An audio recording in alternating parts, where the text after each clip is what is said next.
包法利夫人第11部分。她总是要坐到小餐室里的老位子，宁死也不肯换个座位，又挑剔，连苹果酒也要挑3拣4，一点也不像莱昂先生，人家有时7点钟，甚至7点半才来呢，有什么吃什么，看也不看一眼。多好的年轻人，说话声音高了都怕妨碍到别人。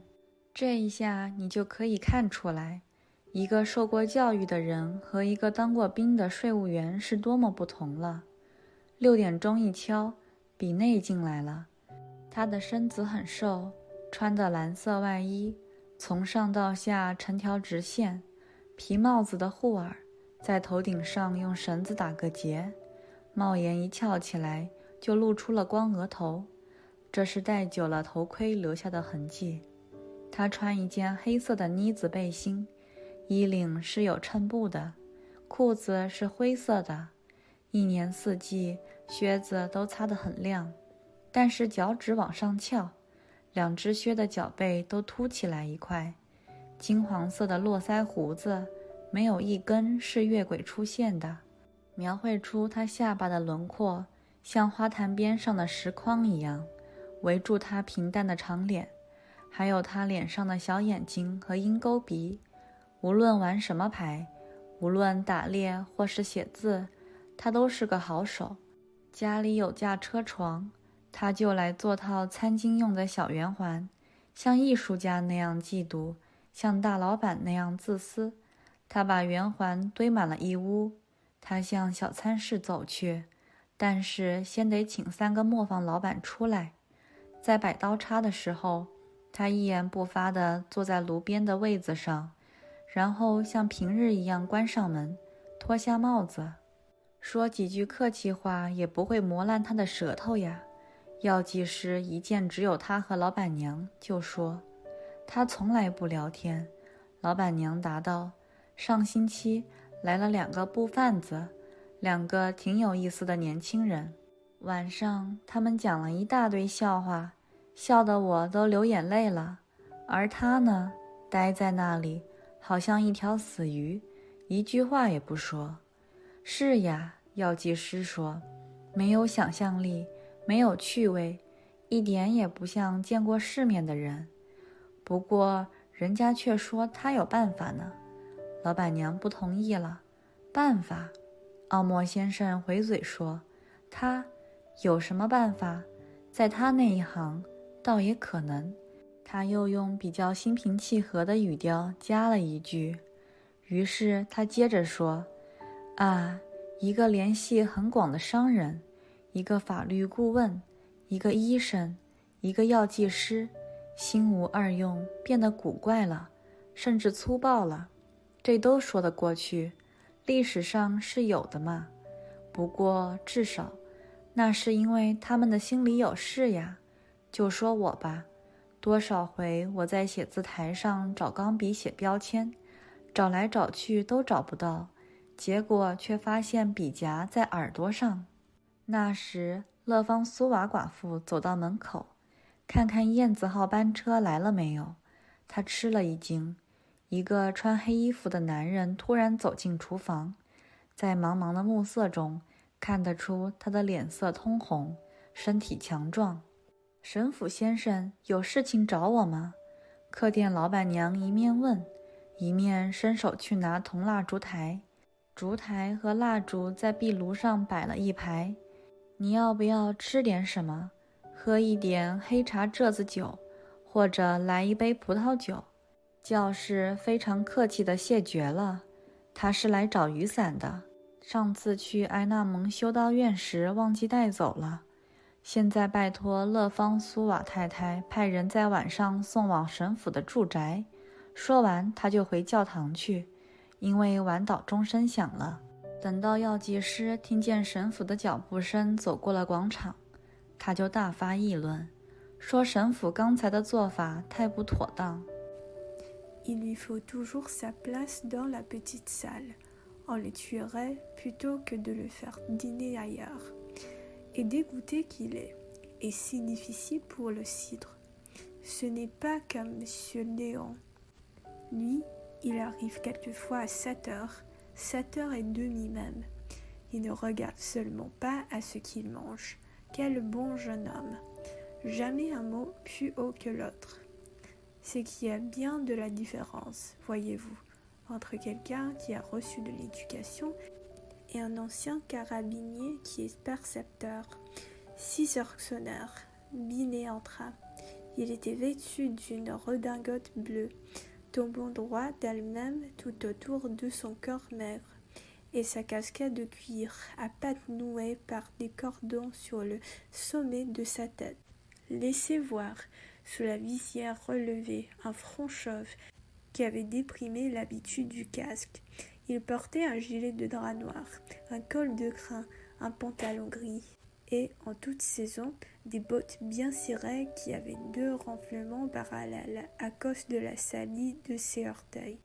Pas un poil ne dépassait la ligne de son collier blanc, qui, contournant la mâchoire, encadrait comme la bordure d'une plate-bande sa longue figure terne, dont les yeux étaient petits et le nez busqué.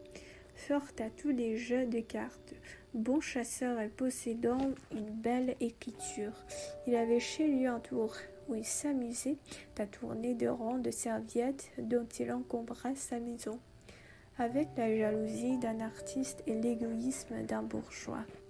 Il se dirigea vers la petite salle, mais il fallut d'abord en faire sortir les 3 meuniers, et pendant tout le temps que l'on fut à mettre son couvert, Binet resta silencieux à sa place, auprès du poêle. Puis il ferma la porte et retira sa casquette, comme d'usage. « Ce ne sont pas les civilités qui lui useront la langue, » dit le pharmacien, dès qu'il fut seul avec l'hôtesse. « Jamais il ne cause davantage, répondit-elle. Il est venu ici la semaine dernière. 2 voyageurs en drap, des garçons pleins d'esprit qui comptaient le soir, un tas de farces que j'en pleurais de rire. Eh bien, il restait là, comme une alose, sans dire un mot. » Oui, fit le pharmacien, pas d'imagination, pas de saillie, rien de ce qui constitue l'homme de société. On dit pourtant qu'il a des moyens, objecta l'hôtesse. Des moyens, répliqua M. Homais. Lui, des moyens? Dans sa partie, c'est possible, ajouta-t-il d'un ton plus calme. Et il reprit. Ah, qu'un négociant qui a des relations considérables, qu'un jurisconsulte, un médecin, un pharmacien soient tellement absorbés qu'ils en deviennent fantasques et bourrus même. Je le comprends, on en cite des traits dans les histoires. Mais au moins, c'est qu'ils pensent à quelque chose. Moi, par exemple, combien de fois m'est-il arrivé de chercher ma plume sur mon bureau pour écrire une étiquette et de trouver, en définitive, que je l'avais placée à mon oreille. Cependant, Madame Lefrançois alla sur le seuil regarder si l'hirondelle n'arrivait pas. Elle tressaillit. Un homme vêtu de noir entra tout à coup dans la cuisine. On distinguait, aux dernières lueurs du crépuscule, qu'il avait la figure rubiconde et le corps athlétique. « Qu'y a-t-il pour votre service, monsieur le curé ?» demanda la maîtresse d'auberge, tout en atteignant sur la cheminée un des flambeaux de cuivre qui s'y trouvaient rangés en colonnade avec leurs chandelles. « Voulez-vous prendre quelque chose? Un doigt de cassis, un verre de vin ?» L'ecclésiastique refusa fort civilement. Il venait chercher son parapluie. Il avait oublié l'autre jour au couvent d'Ernemont, et après avoir prié Madame Lefrançois de le lui faire remettre au presbytère dans la soirée, il sortit pour se rendre à l'église, où l'on sonnait l'angelus. Quand le pharmacien n'entendit plus sur la place le bruit de ses souliers, il trouva fort inconvenante sa conduite de tout à l'heure. 在他看来，拒绝喝酒是最讨厌的装模作样。哪一个教士在没有人看见的时候不大吃特吃，总想恢复大革命以前的生活？老板娘帮神父说话了，要说什么呢？像你这样的男人，他一个可以顶4个。去年他帮我们的人收麦秆，一趟就扛了6捆，力气真大呀。好极了，药剂师说。那么打发你们的姑娘去向这样精力旺盛的男子忏悔吧。而我呢，我若是政府的话，我要1个月给神父放1次血。不错，勒方苏瓦太太，每个月都要切开静脉大放血，这样才不会有碍治安，伤风败俗呀。住口吧，奥莫先生，你不信神，你不信教。药剂师回嘴说，我信教，信我自己的教，我敢说比他们哪一个都更相信。他们不过是装腔作势，耍骗人的花招而已。和他们不同，我崇拜上帝，我相信至高无上的真神，相信造物主，不管他叫什么名字，那都不要紧，反正是他打发我们到这世上来尽公民的责任，尽家长的责任的。不过我犯不着去教堂稳银盘子，掏空自己的腰包去养肥一大堆小丑，他们吃的比我们还好呢。因为你要崇拜上帝，那在树林里，在田地里，甚至望着苍天都可以。古人不就是那样的吗？我的上帝就是苏格拉底、富兰克林、伏尔泰和贝朗瑞的上帝。我拥护萨瓦教长的信仰宣言和89年的不朽原则，因此我不承认上帝老官能拄了拐杖在乐园里溜达，让他的朋友住在金鱼的肚子里，大叫一声死去，3天之后又活过来。这些事情本身就荒唐无稽，何况还完全违反了一切物理学的定律。这反倒证明了，顺便说一句，神父都是愚昧无知的朽木，还硬要把世人和他们一起拉入黑暗的无底洞。药剂师住了口，用眼睛寻找周围的听众，因为他一激动就忘乎所以，还以为自己在开乡镇会议呢。但是客店老板娘却不再听他那一套，她伸长了耳朵，要听远处的车轮滚滚声。她听得出马车的声响，夹杂着松动了的马蹄铁打在地上的哒哒声。燕子号到底在门口停住了，班车只是2个大轮子上面放了一只黄箱子，轮子和车棚一样高，使旅客看不见路，却把尘土带上他们的肩头。车门一关，狭窄的气窗上的小玻璃就在筐子里哆嗦，玻璃上有一层灰尘，再加上左一块右一块泥水干后留下的斑点，连大雨也洗不干净。班车套了3匹马，1匹打头，下坡的时候车一颠簸，箱底就会碰地。有几个荣镇的老板到广场上来了，他们同时说话，打听消息，问长问短，找鸡鸭筐子。维伊尔忙得不知道回答谁才好。本地人总是拜托他进城办事，他要去铺子里买东西，替鞋匠带回几卷皮子，给马蹄铁匠带来废铁，给老板娘带1桶飞鱼，从妇女服饰店带回几顶帽子，从理发店带来假发。他一路回来，站在座位上高声呼唤，把一包一包东西从篱笆上扔到院子里去，而他的马认得路，会自己向前走。Ce refus d'accepter un rafraîchissement lui semblait une hypocrisie des plus odieuses. Les prêtres godaillaient tous sans qu'on les vît et cherchaient à ramener le temps de la dîme. L'hôtesse prit la défense de son curé. D'ailleurs, il en plierait 4 comme vous sur son genou. Il a, l'année dernière, aidé nos gens à rentrer la paille. Il en portait jusqu'à 6 bottes à la fois, tant il est fort. Bravo, dit le pharmacien. Envoyez donc vos filles à confesse à des gaillards d'un tempérament pareil. Moi, si j'étais le gouvernement, je voudrais qu'on saignât les prêtres 1 fois par mois.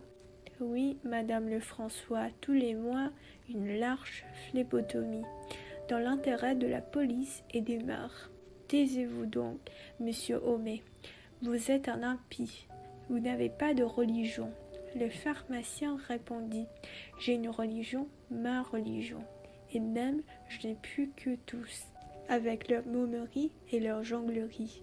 J'adore Dieu, au contraire, je crois en l'être suprême, à un créateur, quel qu'il soit, peu m'importe, qui nous a placés ici-bas pour y remplir nos devoirs de citoyens et de pères de famille. Mais je n'ai pas besoin d'aller dans une église, baiser des plats d'argent et engraisser de ma poche un tas de farceurs qui se nourrissent mieux que nous. Car on peut l'honorer aussi bien dans un bois, dans un champ ou même en contemplant la voûte éthérée, comme les anciens. Mon Dieu, à moi, c'est le Dieu de Socrate, de Franklin, de Voltaire et de Béranger. Je suis pour la profession de foi du vicaire savoyard et les immortels principes de 89. Aussi, je n'admets pas un bonhomme de bon Dieu qui se promène dans son parterre, la canne à la main, loge ses amis dans le ventre des baleines, meurt en poussant un cri et ressuscite au bout de 3 jours. Chose absurde en elle-même et complètement opposée d'ailleurs à toutes les lois de la physique, ce qui nous démontre en passant que les prêtres ont toujours croupi dans une ignorance turpide, où ils s'efforcent d'engloutir avec les populations. Il se tue, cherchant des yeux un public autour de lui, car, dans son effervescence, le pharmacien un moment s'était cru en plein conseil municipal, mais la maîtresse d'auberge ne l'écoutait plus. Elle tendait son oreille à un roulement éloigné. On distingua le bruit d'une voiture, mêlé à un claquement de fer flash qui battait la terre. Et l'hirondelle enfin s'arrêta devant la porte. C'était un coffre jaune, porté par 2 grandes roues qui, montant jusqu'à la hauteur de la bâche, empêchaient les voyageurs de voir la route et leur salissaient les épaules. Les petits carreaux de ces vasistas étroits tremblaient dans leur châssis quand la voiture était fermée et gardaient des taches de boue, çà et là, parmi leurs vieilles couches de poussière que les pluies d'orage même ne n'avaient pas tout à fait. Elle était attelée de 3 chevaux, dont le premier en arbalète, et lorsqu'on descendait les côtes, elle touchait du fond en cahotant. Quelques bourgeois d'Yonville arrivèrent sur la place. Ils parlaient tous à la fois, demandant des nouvelles, des explications et des bourriches. Hivert ne savait auquel répondre. C'était lui qui faisait à la ville des commissions du pays. Il allait dans les boutiques, rapporter des rouleaux de cuir au cordonnier, de la ferraille au maréchal, un baril de hareng pour sa maîtresse, des bonnets de chez la modiste, des toupets de chez le coiffure, et le long de la route, en s'en revenant, il distribuait ses paquets qu'il jetait par-dessus les clôtures des cours, debout sur son siège et criant à pleine poitrine, pendant que ses chevaux allaient tout seuls. 一件意外的事使班车回来晚了，包法利夫人的狗在田野里不知去向，大家足足吹了1刻钟口哨喊狗回来。伊维尔甚至开了半股里倒车，总误以为看见狗了，但是不得不赶路呀。艾玛气得哭了，总怪夏尔倒霉。布贩子乐和先生和他同车，想法子安慰他，举了好多例子，说狗丢了几年之后还认得它的旧主人。他听人说，有一条狗从君士坦丁堡回到了巴黎，另外一条笔直走了50公里，过了4条河。他的父亲有一条卷毛狗，丢失了12年。一天晚上，他进城吃晚餐，不料忽然在街上碰见了这条狗，他一下就跳到它背上去了。艾玛头一个下车，接着是费利西、乐和先生，还有一个奶妈，而夏尔却是不叫不醒的。打天一黑，他就在车角落里睡着了。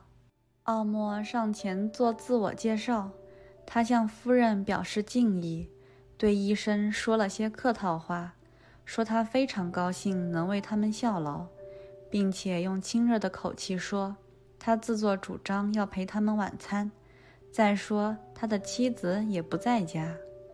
包法利夫人一进厨房就走到壁炉前，她用2个手指头捏住膝盖上的袍子，把它往上一提，露出了脚踝骨，再把一只穿着黑靴子的脚伸在转动的烤羊腿的上面，烤火取暖。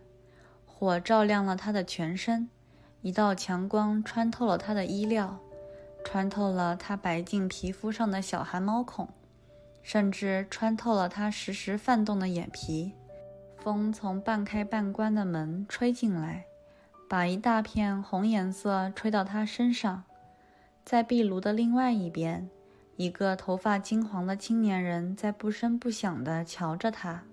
莱昂·杜普伊先生是第2个在金狮客店包伙的人，他在公证人吉约曼那里当实习生，在荣镇住得很乏味，时常推迟用膳的时间，希望客店里会来个把旅客，可以陪他聊1个晚上。有些日子工作完了，他不晓得干什么好，只得准时来活受罪，从喝汤开始到吃干酪为止，一直单独和比内在一起。因此他非常高兴地接受了老板娘的建议，来陪新到的客人晚餐。他们走进大餐厅，勒方苏瓦太太要讲究一下，就摆了4副刀叉。奥莫怕鼻炎发作，请大家不要怪他戴着希腊便帽用膳。然后他转过头去对邻座的艾玛说，夫人一定是有点累了吧？坐我们的燕子号班车实在是颠簸得厉害。的确厉害，艾玛答道，不过动动也很好玩，我喜欢换换地方。盯在一个地方不动，实习生叹口气说，真是无聊透了。 Un accident l'avait retardé. La levrette de Madame Bovary s'était enfuie à travers champs. On l'avait sifflé un grand quart d'heure.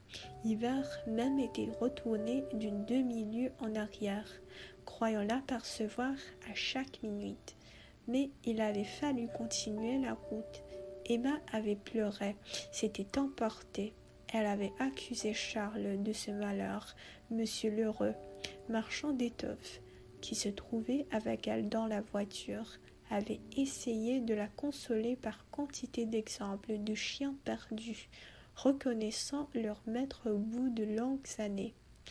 On en citait un, disait-il, qui était revenu de Constantinople à Paris. Un autre avait fait 50 lieues en ligne droite et passé 4 rivières à la nage. Et son père à lui-même avait possédé un caniche qui, après 12 ans d'absence, lui avait tout à coup sauté sur le dos, un soir dans la rue, comme il allait dîner en ville.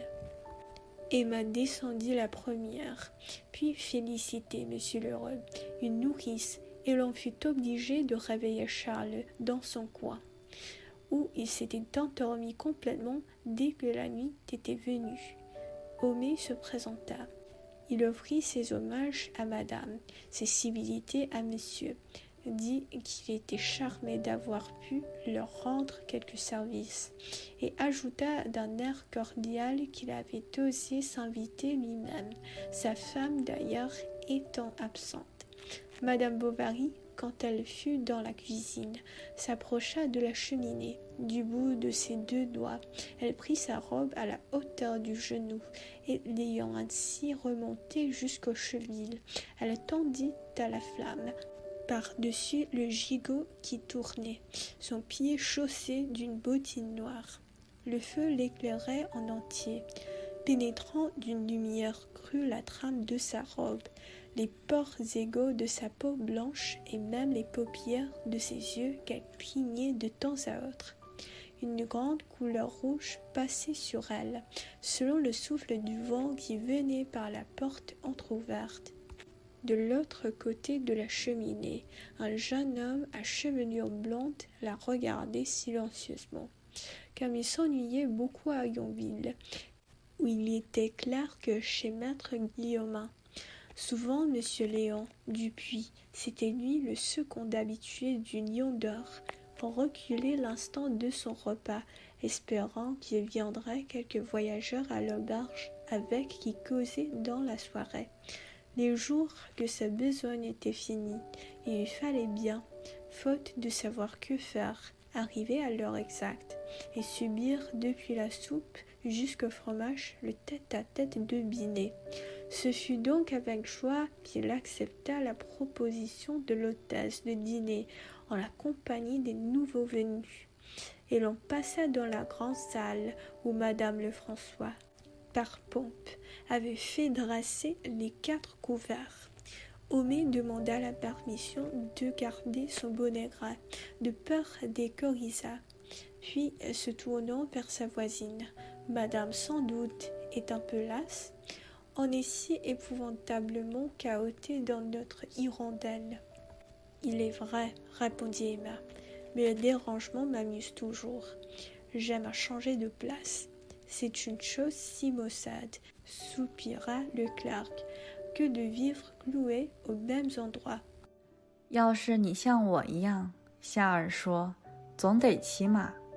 不过，莱昂接着对包法利夫人说，在我看来，没有什么比换地方更有意思的了。只要你做得到，他又加了一句，其实，药剂师说，在我们这个地方行医并不十分辛苦，因为大路上可以跑马车，而且一般来说，农民相当富足，出诊费也相当多。在医疗方面，除了肠炎、支气管炎、胆汁感染等常见病之外，我们也不过是在收获季节3天2天有人发烧而已。但是总的来说，情况并不严重，没有什么值得特别注意的，顶多只是得了冷脓肿，而这不消说是我们乡下人住的地方卫生条件太差的缘故。啊，你会发现，需要和多少偏见做斗争呢？包法利先生，陈规陋习是多么顽固啊！你为科学做出的努力，会碰到多少人反对啊？因为他们宁愿相信9天圣母、圣谷、神父，也不愿合情合理的来找医生或药剂师。然而，说老实话，这里气候并不算坏。就在本乡，我们还有几个活到90岁的老人呢。我观察过寒暑表，冬天降到摄氏4度，夏天升到25度，最多30度。合成烈士表，最高也不过24度，或者合成英国的华氏表，也只有54度，不会再高了。而且实际上，我们一方面有阿格伊森林挡住北风，另一方面又有圣让林挡住西风。然而，这股热气来自河水蒸发而成的水汽，还有草原上大批牲畜吐出的氮气，也就是说氮气、氢气和氧气。不对，只有氮气和氢气。这股热气吸收了土地上的腐烂植物，混合了这些不同的挥发物，可以说是把它们扎成一捆，而且自身也同空气中散布的电流起化合作用。时间一长，就像在热带地方一样，可能会产生有害健康的异气。这股热气，我说会变得温和的，因为从它来的地方，或者不如说，从它可能来的地方，也就是说，当它从南方来的时候，会碰上东南风，而东南风吹过塞纳河，就变得凉爽了。有时突然一下吹到我们脸上，简直像俄罗斯的凉风呢。难道附近连散散步的地方也没有吗？包法利夫人继续问年轻的莱昂。呵，非常少，他回答道，只有一个叫做牧场的地方，在坡子高头，在树林边上。星期天我有时也到那里去，带一本书看看落日。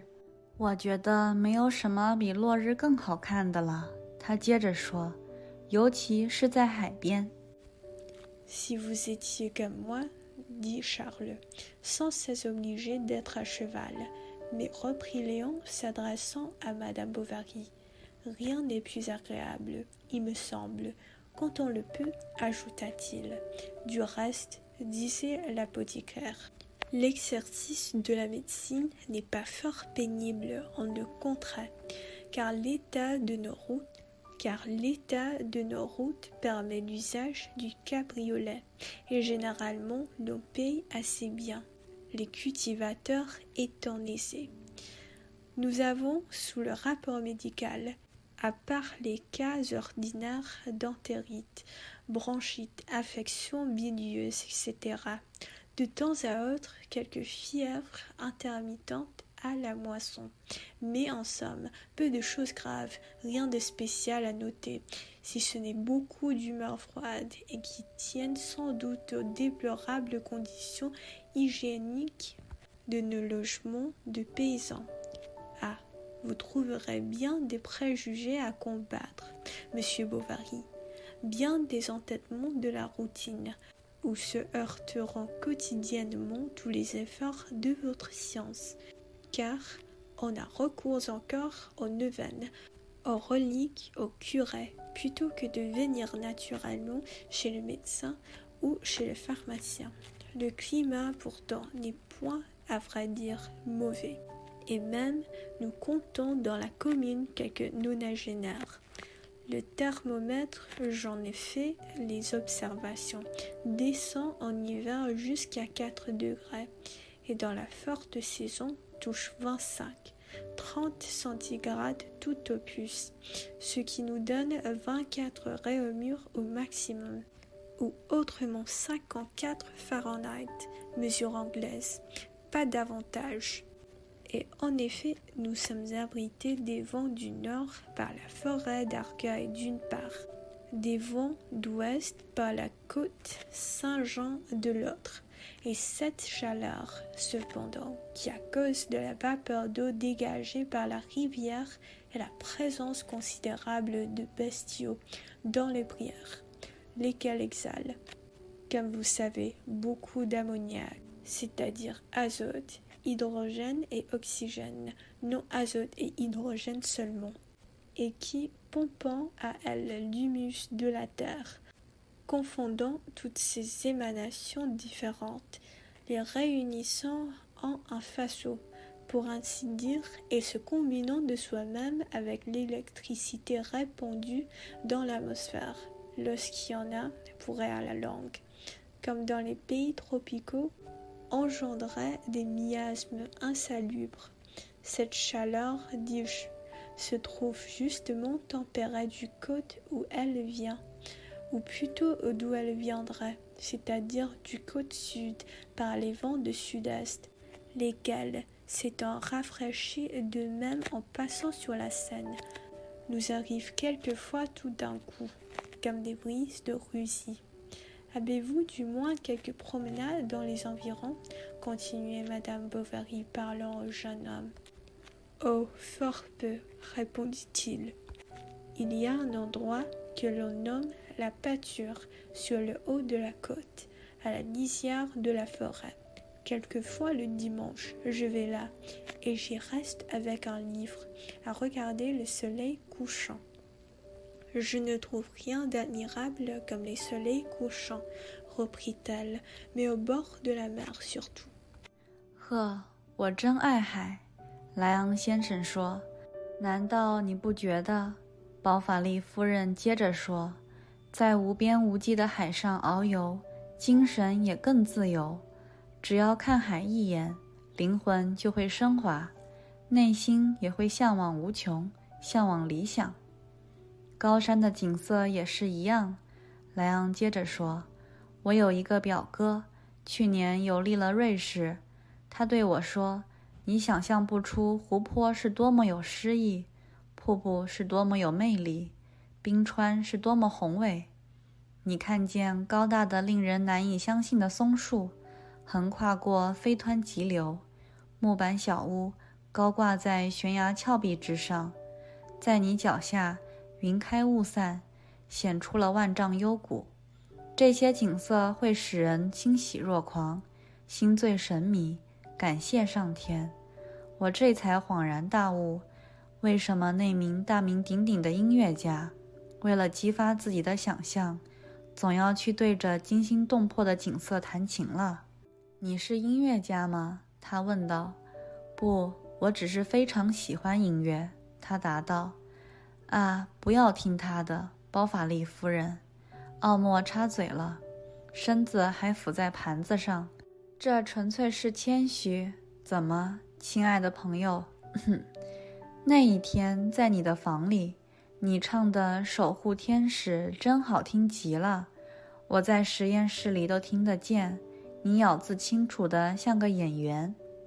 莱昂的确住在药剂师家，在2楼一间朝向广场的房子。他听见房东的恭维话，脸都涨红了，而且房东却已经转过头去，对医生一个一个地数着荣镇的主要居民。他讲故事，提供消息。没有人知道公证人到底有多少财产，还有杜瓦施那家人，总是装腔作势。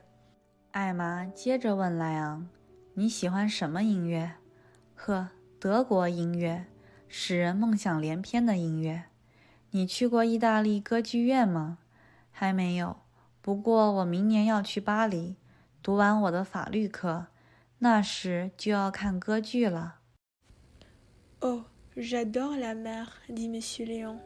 Et puis, ne vous semblait-il pas, répliqua Madame Bovary, que l'esprit vogue plus librement sur cette étendue sans limite, dont la contemplation vous élève l'âme et donne des idées d'infini d'idéal. Il en est de même des paysages de montagne, reprit Léon. J'ai un cousin qui a voyagé en Suisse l'année dernière et qui me disait qu'on ne peut se figurer la poésie des lacs, le charme des cascades, l'effet gigantesque des glaciers. On voit des pins d'une grandeur incroyable en travers des torrents, des cabanes suspendues sur des précipices et, à 1000 pieds sous vous, des vallées entières, quand les nuages s'entr'ouvrent. Ces spectacles doivent enthousiasmer, disposer à la prière, à l'extase. Aussi je ne m'étonne plus de ce musicien célèbre qui, pour exciter mieux son imagination, avait coutume d'aller jouer du piano devant quelques sites imposants. « Vous faites de la musique » demanda-t-elle. « Non, mais je l'aime beaucoup, répondit-il. »« Ah, ne l'écoutez pas, Madame Bovary, interrompit Homais en se penchant sur son assiette. C'est modestie pure. Comment, mon cher? Et l'autre jour, dans votre chambre, vous chantiez l'ange gardien à ravir. Je vous entendais du laboratoire. Vous détachiez cela comme un acteur. » Léon, en effet, logeait chez le pharmacien, où il avait une petite pièce au second étage, sur la place. Il rougit à ce compliment de son propriétaire, qui déjà s'était tourné vers le médecin et lui énumérait les uns après les autres des principaux habitants d'Yonville. Il leur racontait des anecdotes, donnait des renseignements. On ne savait pas au juste la fortune du notaire, et il y avait la maison Tuvache qui faisait beaucoup d'embarras. Emma reprit. « Et quelle musique préférez-vous ?»« Oh, la musique allemande, celle qui porte à rêver. Connaissez-vous les Italiens ? Pas encore, mais je les verrai l'année prochaine, quand j'irai habiter Paris pour finir mon droit. »